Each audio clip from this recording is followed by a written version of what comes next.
इससे पहले ना किसी ने सुनी, ना किसी ने देखी इतनी सटीक भविष्यवाणी। चाल चक्र।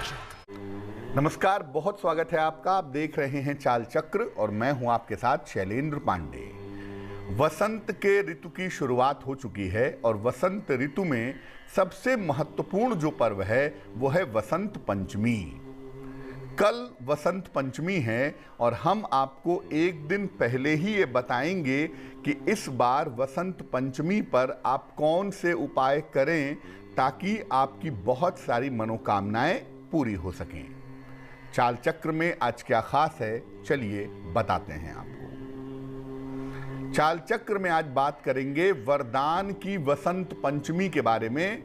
ये वसंत पंचमी किस तरीके के वरदान देगी, इस वसंत पंचमी पर मां सरस्वती की कृपा कैसे बरसेगी और इस वसंत पंचमी पर माता की कृपा से वाणी की समस्याएं आखिर कैसे दूर होंगी। तो कल वसंत पंचमी है और कल के दिन कौन से प्रयोग किए जाएं, कौन से उपाय किए जाएं कि माता सरस्वती की कृपा से बहुत सारे वरदान मिल सकें। चर्चा को आगे बढ़ाते हैं और सबसे पहले जान लेते हैं आज का पंचांग। आज तिथि है माघ शुक्ल पक्ष की चतुर्थी तिथि।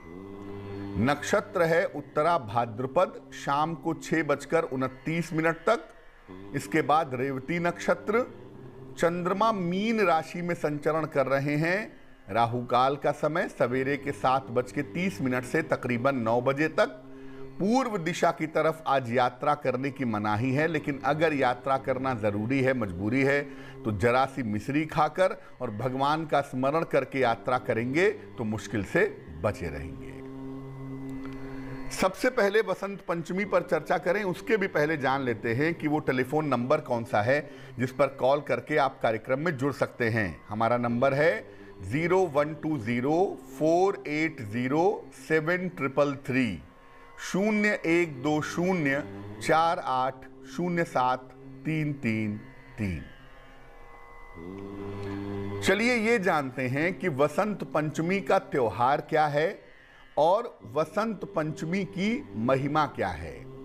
देखिए, माघ शुक्ल पक्ष की पंचमी तिथि को विद्या और बुद्धि की देवी मां सरस्वती की उपासना की जाती है और इसी उपासना के पर्व को वसंत पंचमी कहते हैं। ये जो वसंत की ऋतु होती है उसमें मन जो होता है ना, वो बहुत चंचल होता है। साल में 2 बार ऐसा मौका आता है जब मन बहुत ज़्यादा चंचल होता है, एक वसंत ऋतु में और एक सावन के महीने में। इसीलिए आप देखिए, वसंत में मन को कंट्रोल करने के लिए माँ सरस्वती की पूजा होती है और सावन में मन को कंट्रोल करने के लिए भगवान शिव की पूजा होती है।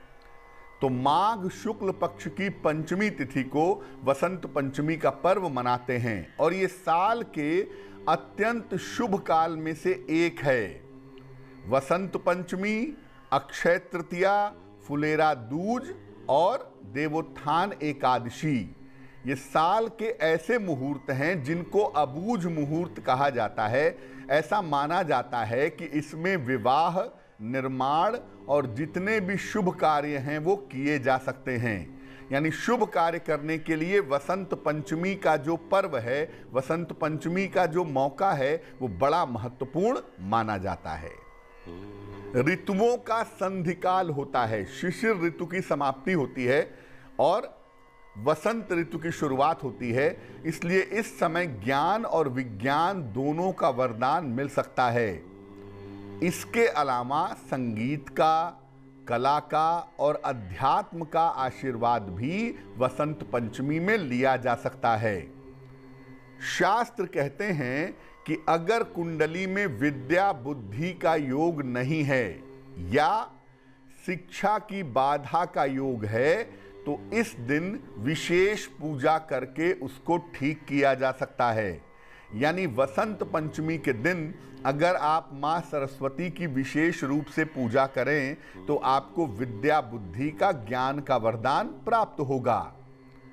जो लोग मूक या बधिर हैं, जो बोल नहीं पाते, सुन नहीं पाते, उनके लिए भी वसंत पंचमी पर माँ शारदा की उपासना, माँ सरस्वती की उपासना काफ़ी लाभकारी होती है। ऐसा माना जाता है कि माता की कृपा से जिसके पास वाणी नहीं है उसको वाणी मिलती है, जिसके पास कान नहीं है उसको सुनने की शक्ति मिलती है। मूकम करोति वाचालम, कहते हैं ना भगवान के बारे में क्या कहते हैं कि जो नहीं बोल सकता भगवान उसे बोलने वाला बना देते हैं। तो इस भाव से अगर प्रार्थना की जाए तो वाणी की और सुनने की शक्ति व्यक्ति को प्राप्त होती है। अब कल के दिन यानी वसंत पंचमी के दिन माँ सरस्वती की उपासना कैसे की जाएगी, किन बातों का ध्यान रखा जाएगा। वसंत पंचमी के दिन पीले या सफेद वस्त्र धारण करें। पीले रंग के कपड़े या सफेद रंग के कपड़े धारण करें, बहुत ही अच्छा होगा। काले या लाल वस्त्र न पहने। पीला रंग या वसंती रंग वसंत पंचमी के लिए सर्वोत्तम होता है। इसके बाद पूर्व या उत्तर दिशा की तरफ चेहरा करके पूजा की शुरुआत करें और ये पूजा सूर्योदय के बाद 2.5 घंटे तक या सूर्यास्त के बाद 2.5 घंटे के समय के अंदर करें तो बहुत अच्छा होगा। माँ सरस्वती को सफेद चंदन और पीले और सफेद फूल अर्पित करें।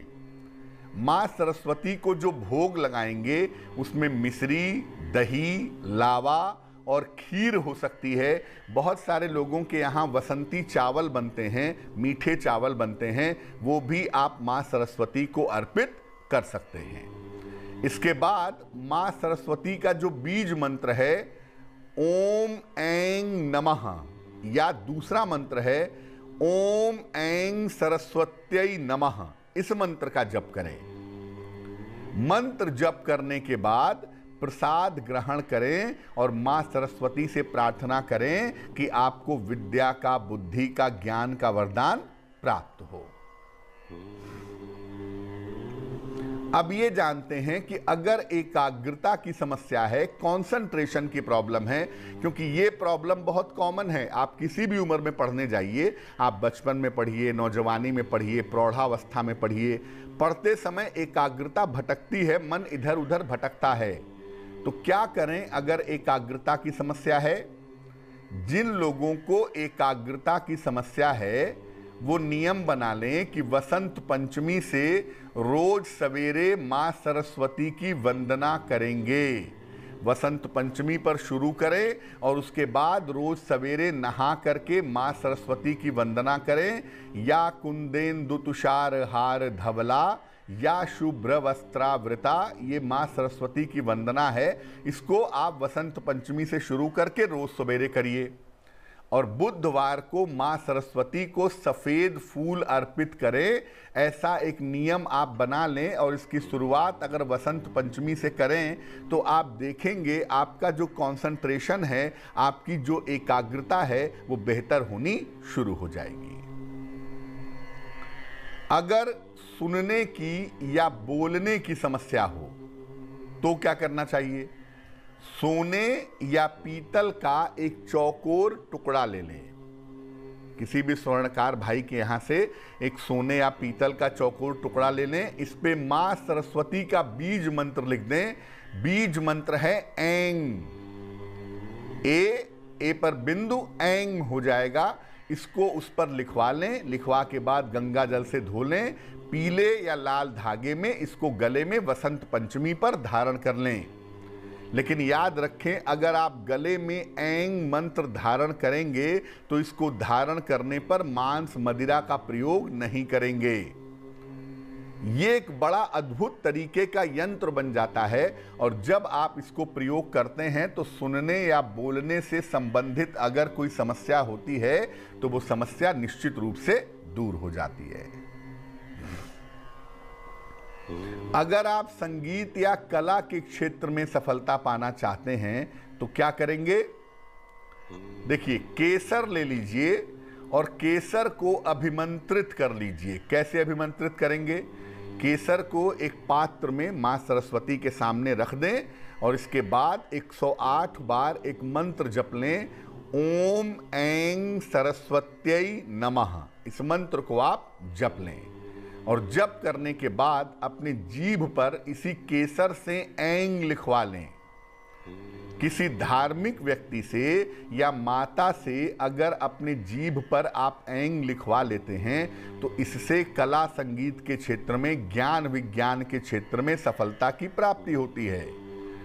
ये एक बहुत विशेष प्रक्रिया पहले हुआ करती थी, अब तो समय के साथ हम सब भूल चुके हैं, लेकिन पहले जब कोई बच्चा या बच्ची विद्यालय जाते थे तो उसके पहले उनकी जीभ पर केसर से ऐं लिखा जाता था ताकि वो ज्ञान के क्षेत्र में, बुद्धि के क्षेत्र में, विद्या के क्षेत्र में सफलता की प्राप्ति कर सके। अब ये जानते हैं कि वसंत पंचमी के दिन सामान्य रूप से क्या करना बहुत अच्छा होगा। देखिए, वसंत पंचमी के दिन मां सरस्वती को एक कलम अवश्य अर्पित करें। एक नई कलम खरीद लाएं और मां सरस्वती को अवश्य अर्पित कर दें और साल भर उसी कलम का प्रयोग करते रहें। लिखने में, साइन करने में, चित्र बनाने में, जो भी आपको करना है, आप लाल कलम, जो कलम आपने अर्पित की थी, उसी कलम का इस्तेमाल करते रहें। पीले या सफेद रंग के वस्त्र जरूर धारण करें और काले रंग से बचाव करें। पीले रंग के वस्त्र या सफेद रंग के वस्त्र अगर आप धारण करेंगे तो आपके लिए बहुत अच्छा होगा और काले रंग के वस्त्र से वसंत पंचमी पर बचना चाहिए। केवल सात्विक भोजन करें। वसंत पंचमी पर घर में सात्विक भोजन बने, प्याज लहसुन इत्यादि का प्रयोग ना हो। सात्विक भोजन करें, प्रसन्न रहें, स्वस्थ रहें। वसंत पंचमी के दिन अगर आपकी कुंडली में ऐसा लिखा है कि आपको पुखराज पहनना चाहिए या मोती पहननी चाहिए, या आपने पुखराज और मोती पहना हुआ है, तो उसे गंगा जल से शुद्ध करके दोबारा से वसंत पंचमी के दिन धारण करिए, बहुत अच्छा रहेगा। पुखराज और मोती वसंत पंचमी के दिन धारण करना काफी लाभकारी होगा। वसंत पंचमी के दिन स्फटिक की माला को अभिमंत्रित करके भी आप धारण कर सकते हैं। माला को अभिमंत्रित कैसे करेंगे? एक सफेद रंग के स्फटिक की माला ले लें और उसी माला पर मां सरस्वती का मंत्र जप लें, ओम ऐं सरस्वत्यै नमः। मंत्र जपने के बाद वो माला मां सरस्वती के चरणों में रखें और उसके बाद उठा करके गले में पहन लें। लेकिन जब भी आप कोई माला पहनते हैं, इस बात का ध्यान रखिए कि रात में सोते समय माला को गले से निकाल देंगे, सुबह स्नान करने के बाद दोबारा से उस माला को धारण कर लेंगे। अगर आप सफ़ेद स्फटिक की माला पहनते हैं तो ऐसा माना जाता है कि इससे विद्या, बुद्धि, ज्ञान, वाणी, शिक्षा, इन सब चीज़ों का वरदान मिलता है। लेकिन अगर आप गले में सरस्वती जी का मंत्र लिखते हैं, पढ़ते हैं, रखते हैं, या आप गले में स्फटिक की माला पहनते हैं तो आपको मांस, मदिरा इत्यादि का प्रयोग नहीं करना चाहिए। तो वसंत पंचमी एक ऐसा मौका है जिस मौके पर आप ज्ञान का, विद्या, बुद्धि का वरदान पा सकते हैं। जरूरत सिर्फ इतनी है कि आप बहुत मेहनत से, बहुत श्रद्धा के साथ मां सरस्वती की पूजा करें तो आपको लाभ होगा। वक्त एक छोटे से ब्रेक का हो गया है, लेकिन ब्रेक पर जाने के पहले जान लेते हैं कि आज की जिज्ञासा क्या है। आज की जिज्ञासा है कि क्या ईश्वर की साधना प्रौढ़ हो जाने के बाद ही करनी चाहिए? बहुत सारे लोग कहते हैं कि जब उम्र हो जाएगी, जब 40-50 साल के हो जाएंगे या बुढ़ापा आ जाएगा तब ईश्वर की साधना करेंगे। अभी तो बहुत सारा काम है, अभी कुछ करने के लिए समय नहीं है, इसलिए बुढ़ापे में ही, प्रौढ़ हो जाने पर ही ईश्वर की पूजा करेंगे। बचपन का समय तो खेलने कूदने का होता है, नौजवानी का समय काम करने के लिए होता है, इसलिए प्रौढ़ावस्था में या वृद्धावस्था में ईश्वर की साधना करेंगे। क्या वाकई में ये सही बात है? क्या वाकई में ऐसा करना चाहिए? ये बताएंगे आपको एक छोटे से ब्रेक के बाद।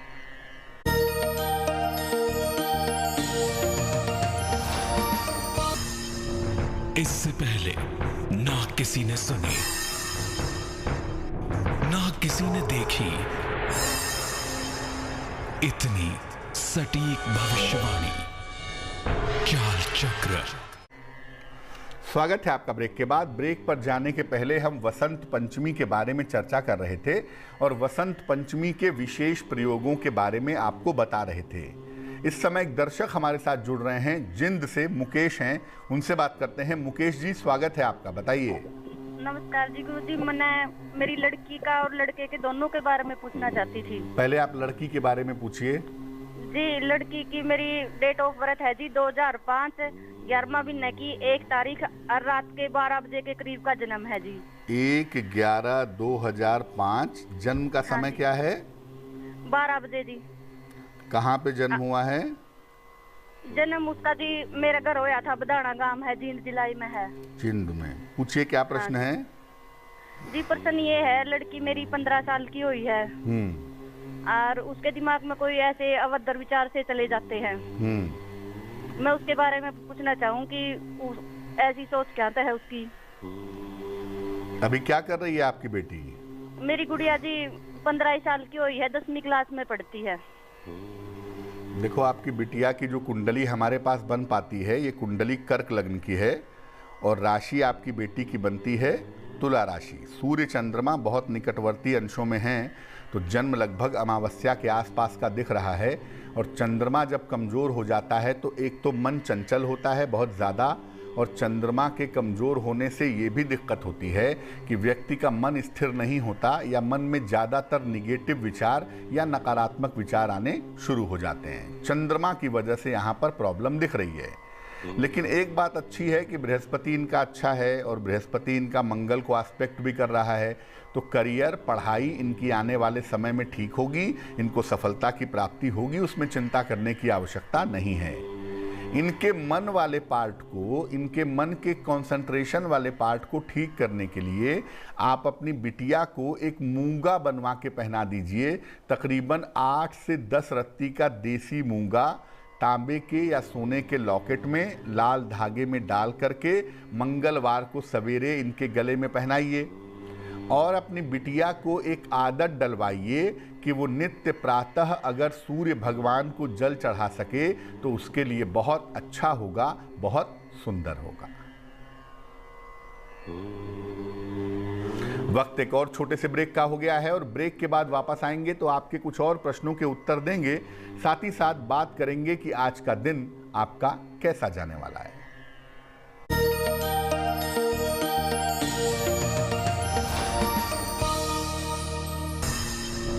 इससे पहले ना किसी ने सुनी, ना किसी ने देखी इतनी सटीक भविष्यवाणी। चाल चक्र। स्वागत है आपका ब्रेक के बाद। ब्रेक पर जाने के पहले हम आपके प्रश्न के उत्तर दे रहे थे और आपको बता रहे थे कि वसंत पंचमी के विशेष उपाय कौन से हैं। अब हम बात करेंगे आपके राशियों की, आपके प्रश्न का उत्तर भी देंगे, लेकिन उसके पहले स्वस्थ रहने के सरल उपाय निरोगी भव में। वसंत पंचमी से ऋतु परिवर्तन की शुरुआत होती है और यहीं से गर्मियां शुरू हो जाती हैं। इसलिए आयुर्वेद कहता है कि वसंत पंचमी के दिन से हल्का और सादा आहार ग्रहण करना शुरू कर देना चाहिए। यानी इसके बाद जो आप भोजन करेंगे वो लाइट फूड होगा और ये भोजन ग्रहण करना आप शुरू कर देंगे तो इससे आपका स्वास्थ्य अच्छा बना रहेगा। चलिए राशियों के सिलसिले की शुरुआत करते हैं और सबसे पहले जानते हैं मेष राशि का हाल। मेष राशि, दिन भर दौड़ भाग करनी पड़ेगी, सेहत आपकी बिगड़ सकती है, महत्वपूर्ण काम फिलहाल मत करें, उसे टाल दें क्योंकि काम इस समय बिगड़ सकता है। शुभ रंग आपका सिल्वर और भाग्य होगा 60%। वृषभ राशि, कोई पुरानी इच्छा आपकी पूरी होगी, धन की स्थिति आपकी अच्छी बनी रहेगी, संतान पक्ष की उन्नति होगी। शुभ रंग आपका नारंगी और भाग्य होगा 70%। मिथुन राशि, कोई महत्वपूर्ण काम आपका बन जाएगा, करियर में आपको सफलता मिलेगी, बड़ों की बात अगर माने, बड़ों की अगर सलाह माने तो आपको लाभ होगा। शुभ रंग आपका पीला और भाग्य होगा 80%। कर्क राशि, करियर में परिवर्तन के योग बन रहे हैं। रुके हुए काम आपके पूरे होंगे। मानसिक चिंताएं आपकी समाप्त होंगी।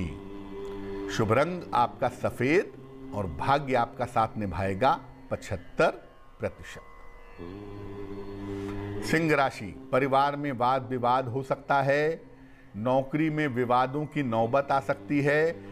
बेहतर होगा आज के दिन के लिए कि आप भगवान शिव को जल अर्पित करें। शुभ रंग आपका गुलाबी और भाग्य होगा 60%। कन्या राशि, व्यापार में लाभ के योग आपके लिए बन रहे हैं। नौकरी में आपके तरक्की होगी।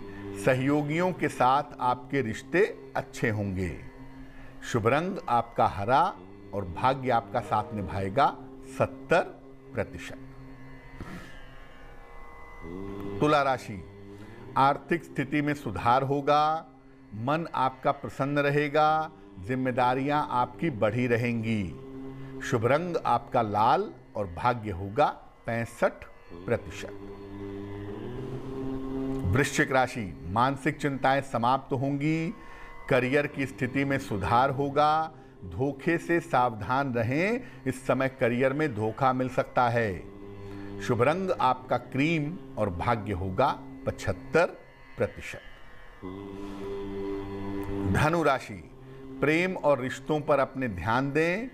स्वास्थ्य में थोड़ी समस्या हो सकती है। भगवान शिव को जल अर्पित करें। शुभ रंग आपका धानी और भाग्य होगा 60%। मकर राशि, खूब आपकी व्यस्तता बनी रहेगी। नौकरी में कुछ बदलाव होगा। धन की स्थिति ठीक रहेगी। शुभ रंग आपका नीला और भाग्य होगा 70%। कुंभ राशि, करियर में आपके सुधार होगा। धन की समस्या आपकी हल होगी। शत्रु और विरोधी आपके शांत होंगे। शुभ रंग आपका आसमानी और भाग्य होगा 80%। मीन राशि, स्वास्थ्य में सुधार होता दिख रहा है। नौकरी में लाभकारी परिवर्तन होगा। संतान की चिंताएं हल होंगी। शुभ रंग आपका सुनहरा और भाग्य होगा 90%। एक दर्शक जुड़ रही हैं इस बीच हमारे साथ, कंचन है धनबाद से, उनसे बात करते हैं। कंचन बताइए। हाँ पंडित जी प्रणाम। जी नमस्कार। बारे में पूछना था। किसके बारे में? बेटे के बारे में। जी उनकी जन्म तारीख बताइए। 10 दिसंबर 1997 और शाम को 5:45। कहाँ जन्म हुआ है? इसका ये कोडरमा जिला पड़ता है और डोमचांच में जन्म हुआ है। कौन सा जिला पड़ता है? कोडरमा। कोडरमा। पूछिए क्या प्रश्न है? इसका पढ़ाई में जॉब सरकारी है कि नहीं पंडित जी? पढ़ता लिखता भी नहीं है, क्या करेगा समझ में नहीं आ रहा है। कुंडली आपके बेटे की जो मेरे पास बनती है, ये मिथुन लग्न की कुंडली है और राशि बनती है मेष। ज़्यादातर ग्रह पृथ्वी तत्व के इलाके में बैठे हुए हैं, तो कुंडली में शिक्षा की स्थिति तो देखो बहुत अच्छी दिख नहीं रही है। और ज़्यादा पढ़ाई लिखाई ये कर पाएंगे मुझे मुश्किल लग रहा है। ग्रेजुएशन भी अगर हद से हद ये कर लें तो बहुत अच्छा है, वरना वो भी मुझे कठिन ही दिखाई दे रहा है। इस कुंडली के हिसाब से जो संभावना प्राइमरली बनती है कि थोड़ी बहुत पढ़ाई करके या किसी व्यापार में जाएंगे या किसी व्यवसाय में जाएंगे, इसकी संभावना बेहतर दिखाई देती है। और जो व्यवसाय करेंगे वो लोहे का, मशीनरी का, तेल मसाले का या खाने पीने की चीज़ों का, ऐसा कोई व्यवसाय ये करेंगे और उस व्यवसाय में इनको सफलता की प्राप्ति होगी। क्या करना चाहिए? अपने बेटे की बुद्धि को सही रास्ते पे लाने के लिए और जीवन को सही रास्ते पे ले चलने के लिए इनको एक पन्ना बनवा करके पहना दीजिए। 6 से 8 रत्ती का पन्ना चांदी की अंगूठी में, दाहिने हाथ की सबसे छोटी उंगली में, बुधवार की शाम को अगर आप इनको पन्ना पहना दें तो वो इनके लिए काफ़ी बेहतर रहेगा। एक दर्शक जुड़ रही हैं, सुनीता जी हैं हमारे साथ पुणे से, उनसे बात करते हैं। सुनीता जी बताइए। चरण स्पर्श पंडित जी, मैं अपने बेटे के बारे में पूछना चाहती हूँ। जन्म तारीख बताइए बेटे की। हाँ जी, उसकी डेट ऑफ बर्थ है 19 सितंबर 1988 समय बताइए। सुबह 10:35 देहरादून। पंडित जी, जन्म स्थान उसकी है शादी के लिए देहरादून। हाँ जी जी पूछिए। पंडित जी, उसकी शादी के लिए पूछना है कि उसकी शादी कब होगी। इनका विवाह भी नहीं हो पा रहा है। हाँ जी, बात बनते बनते पता नहीं रुक जाती है। आपके बेटे की जो कुंडली बनती है वो वृश्चिक लग्न की कुंडली है और राशि बनती है धनु राशि।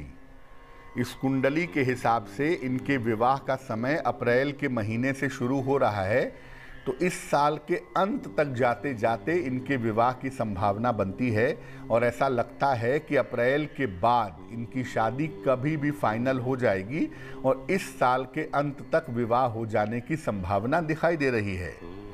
देखिए, इस कुंडली में सप्तम भाव में बृहस्पति स्वयं विद्यमान है और सप्तम भाव में बृहस्पति का विद्यमान होना विवाह के लिए बहुत अच्छा नहीं माना जाता।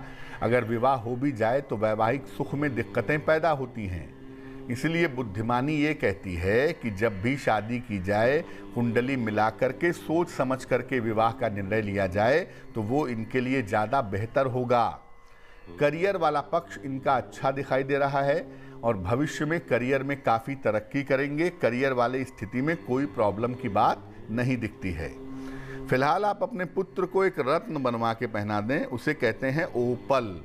एक 10-12 रत्ती का ओपल चांदी की अंगूठी में, दाहिने हाथ की तर्जनी उंगली में, शुक्रवार की शाम को ओपल पहनाने से निश्चित रूप से लाभ होगा। चलिए अब बात कर लेते हैं उनकी जिनका है आज जन्मदिन। जिन लोगों का जन्मदिन है उन्हें हम सबकी तरफ से जन्मदिन की हार्दिक शुभकामनाएं।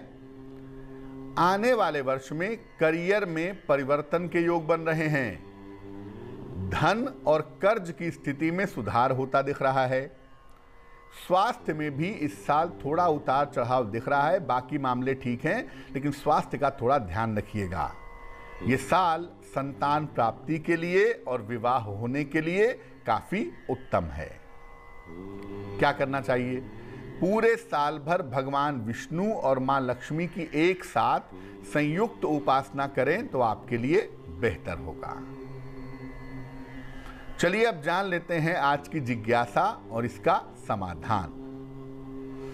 आज की जिज्ञासा है कि क्या ईश्वर की साधना उम्र बढ़ने के बाद, प्रौढ़ हो जाने के बाद, थोड़ा उम्र बढ़ जाए तब करना शुरू करना चाहिए? देखिए, ईश्वर की साधना, ईश्वर की पूजा जितनी जल्दी शुरू की जाए उतना ही अच्छा होगा। आपने शास्त्रों में पढ़ा होगा बालक ध्रुव की कहानी, जो बचपन से ही ईश्वर प्राप्ति के मार्ग पर चल देता है। प्रौढ़ हो जाने के बाद, जब आपकी उम्र बढ़ जाती है, तकरीबन 40s आप क्रॉस कर जाते हैं, उसके बाद ईश्वर की तरफ जाना इतना आसान नहीं होता, कठिन हो जाता है।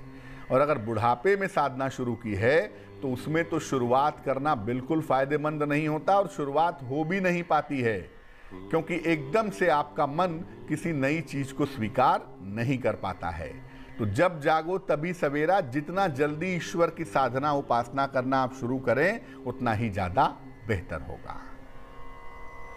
चलिए अब जान लेते हैं शुभ पहर का महत्वपूर्ण समय क्या है। आज का शुभ पहर है शाम को 6 बजे से 7:30 तक।